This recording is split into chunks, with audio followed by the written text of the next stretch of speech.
لا إله إلا الله محمد رسول الله.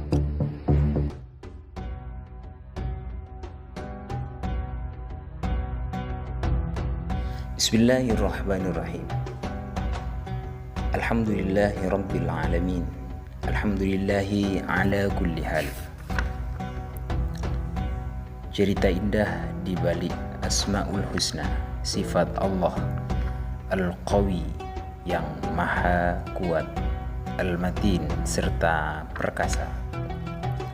Diceritakan Nabi Sulaiman hendak memulai kantor pengadilannya. Beliau menyuruh setan untuk membuatkan tempat duduk yang sangat bagus dan indah. Sekira jika ada orang yang melakukan kesalahan atau saksi yang berbohong akan gemetar ketakutan. Akhirnya setan yang mendapatkan tugas itu mengambil belalai gajah untuk dijadikan kursi. Mereka menghiasi dengan permata, yakut, intan, dan batu zabarjad.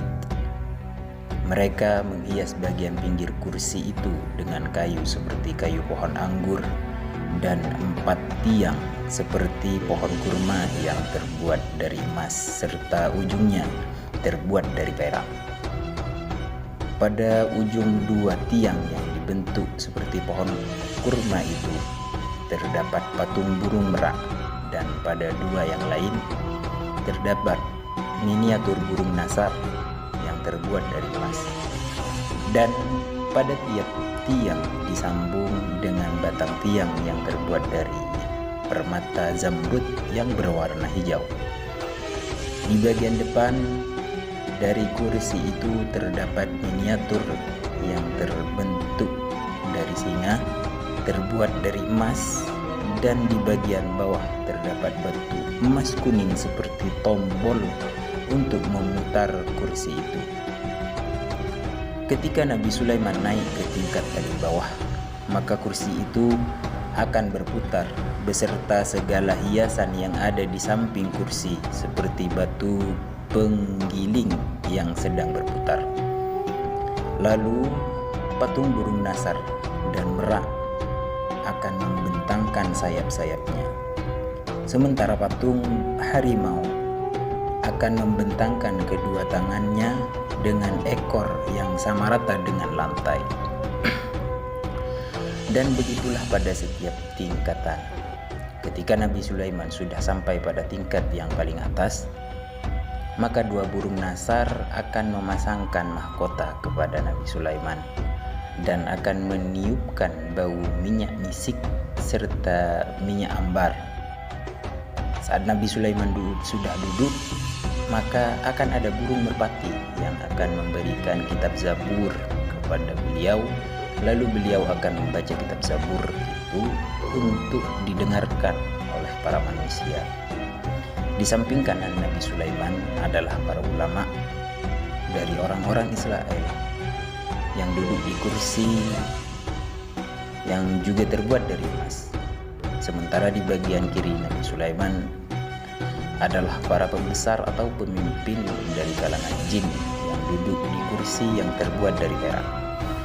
Setelah itu barulah sidang dimulai.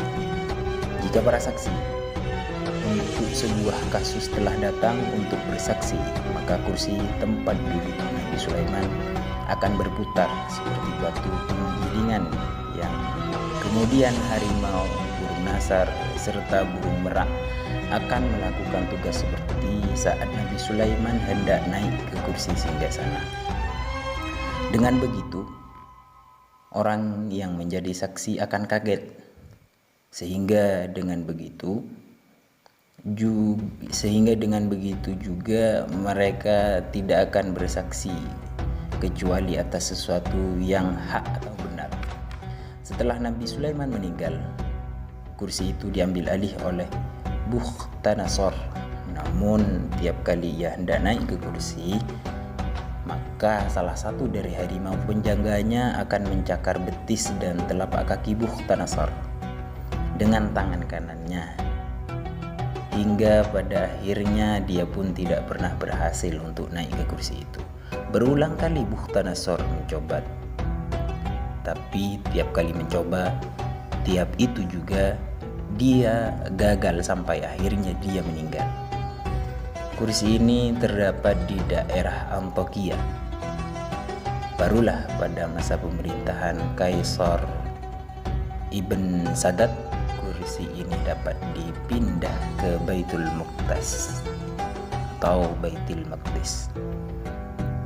Setelah Karos berhasil mengalahkan Bukhtanasar, tidak ada satu raja pun yang mampu naik ke kursi itu, hingga pada akhirnya kursi itu disimpan di bawah batu yang sangat besar.